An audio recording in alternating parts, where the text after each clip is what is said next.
Some viewers may find the following video disturbing. Viewer discretion is advised. When working as a member of a train crew, whether you're an engineer or a conductor, it's important to stay vigilant and be aware of your surroundings. It's also important to pay attention to signal aspects as well and have constant focus and awareness. However, the moment you aren't concentrated, even for a few seconds, it can create a recipe for disaster. And that's exactly what happened one night near one small town in Kentucky. This is the story of what unfolded.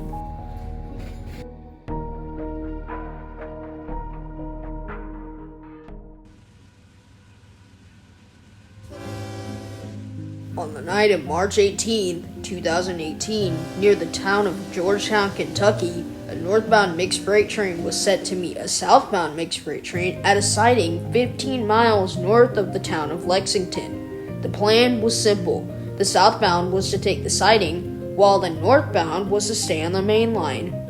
The northbound train in question was Norfolk Southern train M74. A mixed freight train going from Norfolk Southern's Brosnan Yard in Macon, Georgia, to Elkhart, Indiana.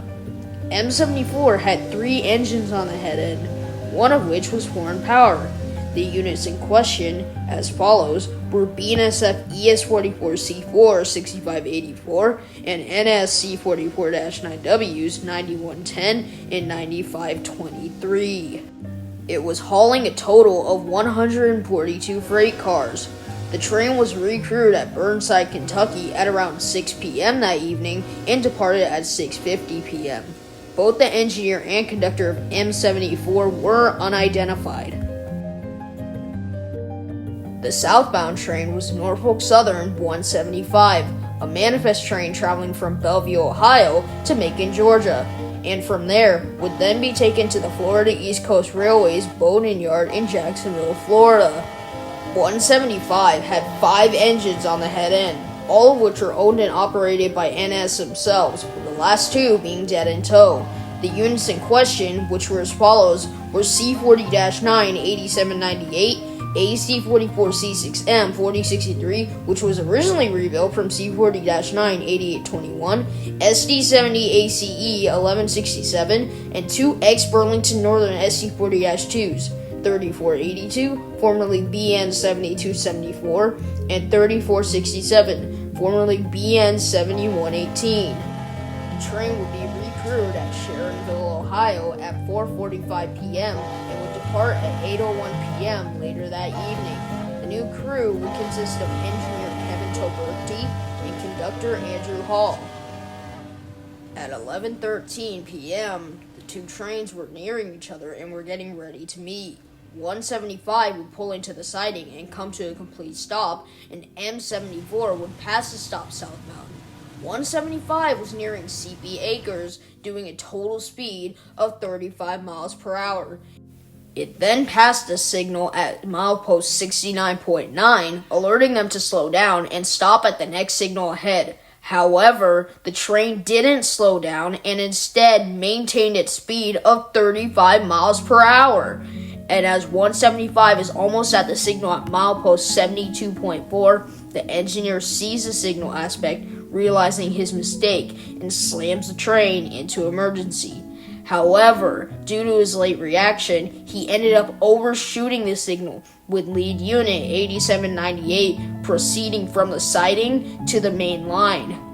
He then puts 8 feet of slack into reverse back into the siding, but at the same time, M74 rounds the curve going 40 miles per hour, approaching the siding 175 overshot the red signal at. To the horror of M74's engineer, just mere moments ahead of him, he sees the head end of 175 on the main line and slams on the emergency brakes, but that barely slows the train by 10 miles per hour. All 4 crew members from both trains made attempts to bail out, but it was already too late. And then, the inevitable happened.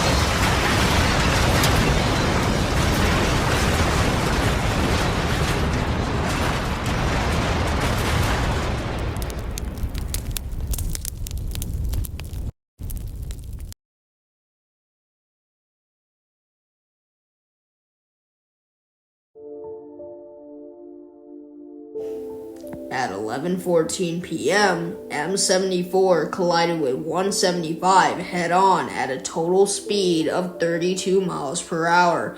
Although the train was traveling at close to 30 miles per hour, the impact resulted in 5,700 gallons of diesel to leak from the locomotives, and a huge fire engulfed both 8798 and 4063 in flames. Engineer Toberti ended up covered in both diesel and sand when the wreck happened, and his injuries made it hard to escape out of the cab. When he was able to escape, he laid down on the ground and waited for help. As for Conductor Hall and both M74's crew members, they were able to escape through the woods to an open field so they could get far from the fire, and went to a house closest to the tracks, asking the residents to call emergency services. M74's engineer then contacted the dispatch center and spoke to the chief dispatcher, warning him of the accident. Luckily, all 4 crew members made it out alive, with some injuries. The damage to all the locomotives was extremely critical. 6584, M74's lead unit, suffered heavy damage to its plow, and 9110 and 9523 both suffered light damage. The 3 engines and 13 rail cars from M74 ended up derailed and on the ground. Besides that, the rest of the train was fine. However, the same couldn't be said for 175. 8798 was completely torched after the fire and suffered heavy frame damage and had its whole long hood section sheared right off after 4063 telescoped into its rear. 4063 itself also suffered brutal frame and fire damage. Its front truck had fallen out, and while at it, the rear of 1167 had landed on top of the fallen truck. Luckily, 3482 and 3467 had escaped any damage at all. Besides that, the only other damage to train 175 was the 119th car, which started leaking sulfuric acid. The wreck ended up happening near a trailer home complex, and over 400 residents that lived a quarter mile from the crash site were evacuated to a nearby school as an added precaution. However, there was one big question everyone was asking. What the hell caused this absolute mess of a wreck to even happen?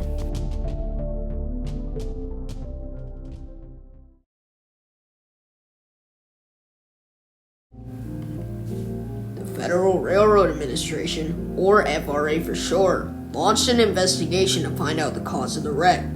As standard procedure with their investigations, they ran drug and alcohol tests, and fortunately, all tests came back negative. They didn't use their cell phones, nor did they fall asleep on the job. What could have been the cause? 175's Conductor Hall, claimed that the milepost 69.9 signal was clear, allowing them to proceed on their merry way, but Toberti claimed that the signal at milepost 69.9 was an approach aspect rather than a clear aspect, telling them to slow down. It's more than likely the two argued with each other about what signal aspect the milepost 69.9 signal was, and became focused on arguing with each other rather than focusing on the operation of the train, and they didn't realize that the next signal, the milepost 72.4 signal, was displaying a stop aspect until it was just feet in front of them. However, could the signal have failed? Later tests were conducted and the signal had no problems as they displayed the correct aspects for 175's crew. The milepost 69.9 signal was in fact displaying an approach aspect, and the following signal, milepost 72.4, was displaying a stop aspect. As for M74's crew, they claimed the last signal they passed was at milepost 74.8, which was displaying an approach aspect. They were correct about the signal displaying an approach aspect, so this was definitely the fault of 175's crew. This whole wreck was in fact preventable, as both the signals at milepost 69.9 and 72.4 were visible from over 1,000 feet away from each other, so Toberti did in fact have the time to act accordingly and stop the train just before the milepost 72.4 signal.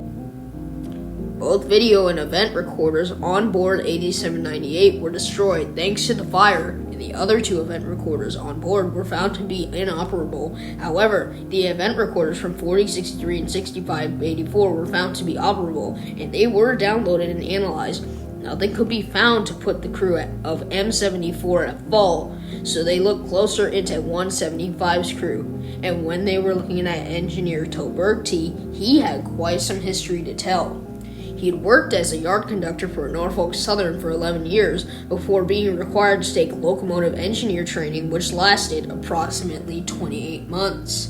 Between the time period which he started in January 2015 and late February 2017, he failed multiple tests, such as the use of both automatic and dynamic braking, how to properly perform a job briefing, and knowledge and application of operating speeds, as well as knowledge of signal location and speed restrictions, and failing to call out an approach signal before. A few months after he started training, he passed a stop signal without authority. As a result, disciplinary action was taken, and he stopped training for a year and a half, as well as being decertified for 1 month. You might be wondering though, where did he pass the red signal?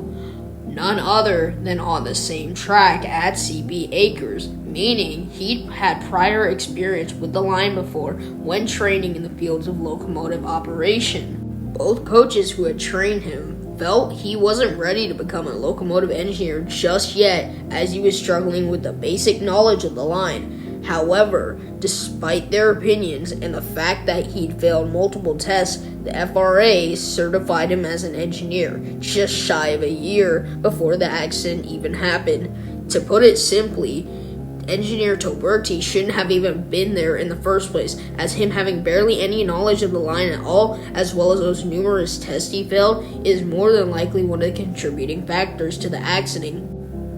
As per Conductor Hall, who'd worked for NS for 3.5 years at the time, he didn't call out the approach signal at milepost 69.9, nor did he call out the stop signal at milepost 72.4, which is also more than likely one of the other contributing factors to the accident. However, that's not the only thing.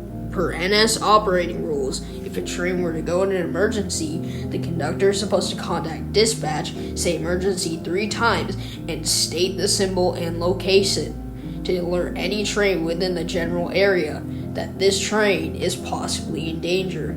If the call was made, it would have been emergency, emergency, emergency, NS 175 at Georgetown, and M74's crew would have been notified to act accordingly and slow or stop their train, which would have allowed 175 time to back up onto the siding, and the collision would have been averted. That call was never made. However, there's still one contributing factor that could have completely stopped the accident from happening: positive train control. Positive train control, or PTC for short, allows the dispatcher to remotely stop a train if they're coming up on a red signal to prevent a wreck. However, the FRA approved PTC implementation plans for Norfolk Southern at the time to only have 10 to 25% of the trains on the line running with active PTC. The line where the wreck happened, the NSCNO and TP North District, was equipped with active PTC, so the wreck could have been prevented, but it never was. Why? Well, it turns out BNSF 6584, the leader of M74, did in fact have PTC, but it wasn't interoperable with the NS system. However, that locomotive wasn't the culprit that caused it all. It turns out NS 8798, the leader of 175, wasn't equipped with PTC at all, whereas the 4 trailing units were.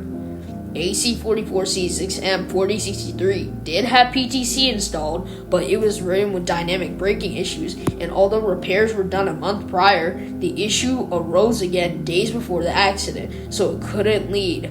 The only other engine that could have safely led the train with PTC and without issues in 175's consist was SD70 Ace 1167. Had 1167 been leading the train with active PTC in the same scenario, An alarm inside the cab would have been set to Toberti, warning him he was approaching a red signal, but if no action hadn't been taken and the alarm wasn't acknowledged, the brakes would automatically come on and this whole accident could have been averted. Although M74's leading locomotive had PTC that wasn't interoperable with the NS system, the cause was to be determined that the leader of 175, NS 8798, wasn't equipped with PTC at all, and that 175's crew were responsible for the accident, as Engineer Toberti was a very inexperienced engineer with barely any knowledge of the line and locomotive operation, and Conductor Hall failed to call out the signals and make the emergency call to the dispatcher. The wreck ended up costing over $4 million in damage. NS filed a federal lawsuit against Toberti and Hall, determining their liability for the expense. However, the two men filed a countersuit against NS themselves, claiming they were at fault for allowing a locomotive without PTC to lead, as well as allowing a locomotive with pre-existing braking issues to be put on their train. The jury assigned to the case gave both parties 21 days from December 21st to get together and discuss how to resolve the recent countersuit.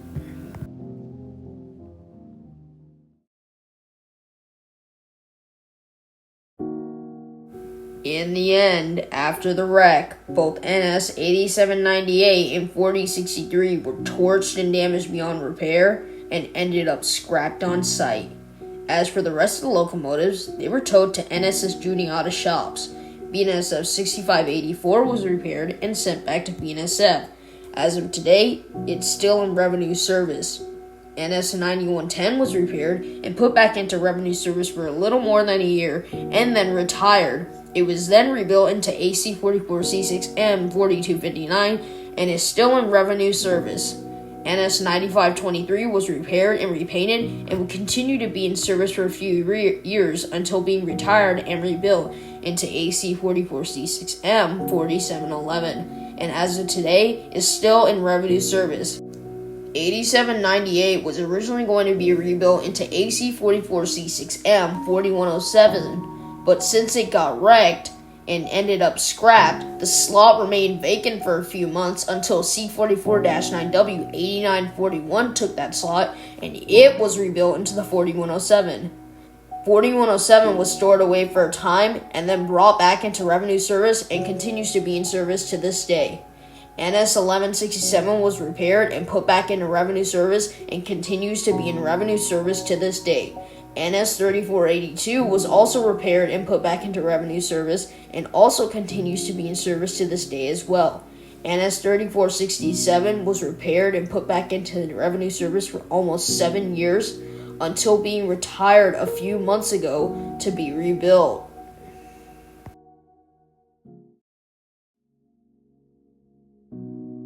It's been 8 years since this accident happened, and it's debated whether or not PTC could have prevented this crash.